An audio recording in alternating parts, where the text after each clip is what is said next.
there. Mark Stewart from CNN. Mark Stewart from CNN. As you mentioned, you talked about some of the maritime issues. I don't have to tell you, obviously, things are very tense right now in the South China Sea, especially with the Philippines and some of these reef issues. Reading the readout, it said that you discussed some of this with Xi Jinping himself.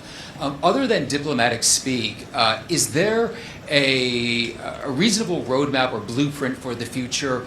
Because I think that the level of tension is reaching an extremely high level. The PRC well understands the long-standing commitment the United States has under its Mutual Defense Treaty to the Philippines, and the Philippines well understands that we have an ironclad commitment to support them in their lawful exercise of their rights, their maritime rights. At the same time, nobody is looking for a crisis, not the Philippines, not the United States, and we hope not the PRC. But I did raise our concerns about some of the destabilizing actions that have taken place, including the ramming of Coast Guard vessels and unsafe intercepts near Scarborough Shoal.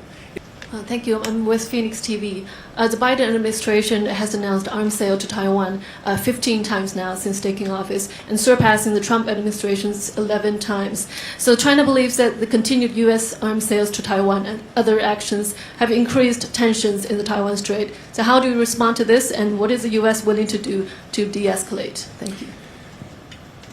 Our one China policy has not changed. And our approach to this issue is guided by the One China policy, the Taiwan Relations Act, the 3 joint communiques, and the 6 assurances. That remains true today, and that has remained true on a bipartisan basis through multiple administrations. And that policy has actually helped contribute to maintaining peace and stability across the Taiwan Strait for decades, and we intend to keep it that way. Thank you. Evelyn Chang from CNBC.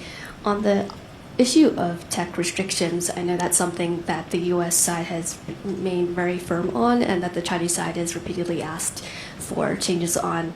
If the trajectory is still going to be more restrictions, was there, can you give some more details on what that discussion looked like? We had extended discussions about economics and national security, and I won't characterize the PRC position on that other than to say it was consistent in the room with what they have said publicly on the issue. For our part, I laid out our approach, which is rooted in the concept of small yard, high fence.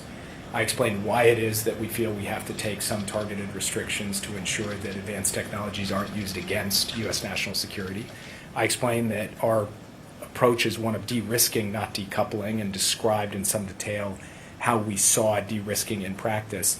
And I also raised our concerns about steps that the PRC has taken with respect to the intersection of economics and national security and the impact that that has had on Western businesses and on supply chains. Away from Taixing, perhaps an overarching question. Several months ago, Chinese Sino-U.S. relation is very intense, especially around the time U.S. imposed kind of additional tariff on Chinese EVs or semiconductors. And China is facing this trade war nowadays with Europe. But all of a sudden, you came, and U.S.-China relations seems to be on a better track, especially for the last few months of this year. What's behind this change? Does that have anything to do with Vice President Harris taking over the presidential race, or any other factor from the Chinese side? And looking forward, do you see U.S.-China relations turning marginally for the better for the next few months, or potentially in the next few years, compared to a potential second Trump term? Thanks. The relationship remains a competitive relationship. We need to responsibly manage that competition, and we're doing that through this very detailed, painstaking, multiple rounds of diplomatic effort. And it's not to arrive at a certain end result where everything's just resolved.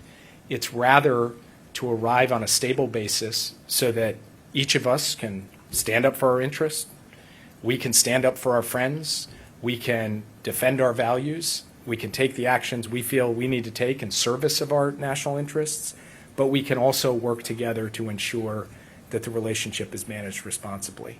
That is what this trip was about. That's what the diplomacy of the last 2 years have been about. And we do believe that it puts us in a position to increase the prospect of stability in the relationship.